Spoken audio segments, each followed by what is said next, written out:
If you wanted your close friends and neighbors down, it is important to make a proper job of it. The EU have not done well. We are all accustomed to a lack of wisdom in high places, but we have never before been treated to an exhibition of 27 heads of governments of many of the world's most advanced and altogether delightful countries in the world tripping over their own feet and their anxiety to see that the UK doesn't gain, and is not seen to gain, from having the effrontery to exercise its right to withdraw from the EU.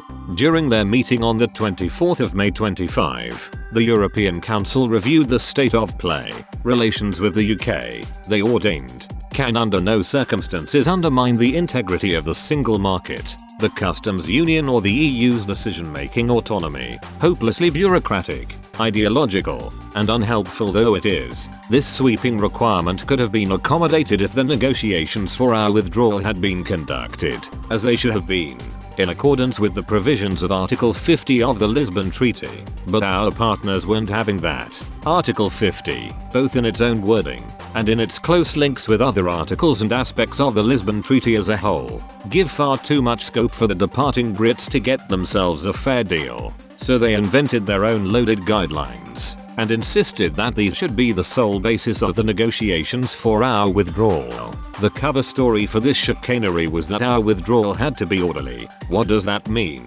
The guidelines don't say, of course. In fact, all orderly means what suits us. How then are we to deal with the highly delicate question of Ireland under the joint constraints of the unconditional inviolability of the single market and orderly UK withdrawal? The Belfast Agreement rules out any border on the Emerald Isle. That means there has to be a border under the sea between the Emerald Isle and the Sceptred Isle. No problem.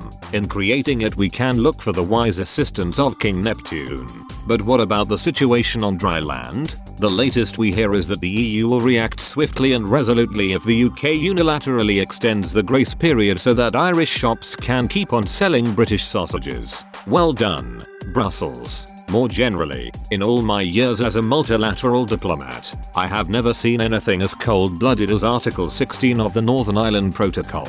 Let me set out the full text of one particular paragraph. If the application of this protocol leads to serious economic, societal or environmental difficulties that are liable to persist, or to diversion of trade, the Union or the United Kingdom may take appropriate safeguards. A few rudimentary questions. Who decides that the application of the protocol leads to serious difficulties? How can you conscientiously judge whether they are likely to persist without waiting to see what actually happens, thus running the risk of locking the stable door after the horse has bolted? And what are we supposed to understand by the meaningless phrase appropriate safeguards? What are they? Who decides whether they are appropriate? Ridiculous though the content of Article the 16th of may be, it is as nothing when compared with the mindset which insisted on it. What scale of values is it which, in full knowledge of the complexity and the delicacy of the situation, can even contemplate the imposition of a regime so likely to lead to civil unrest and even violence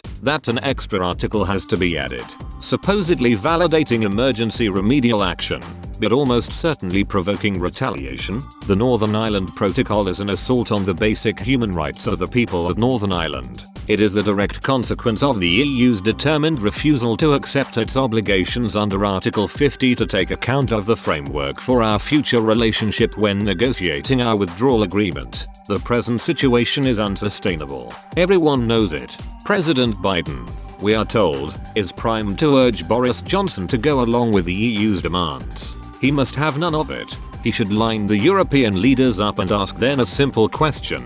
Give me one good reason why you refuse to negotiate with the UK on the basis of the established rules. The European leaders won't, because they can't. End of story.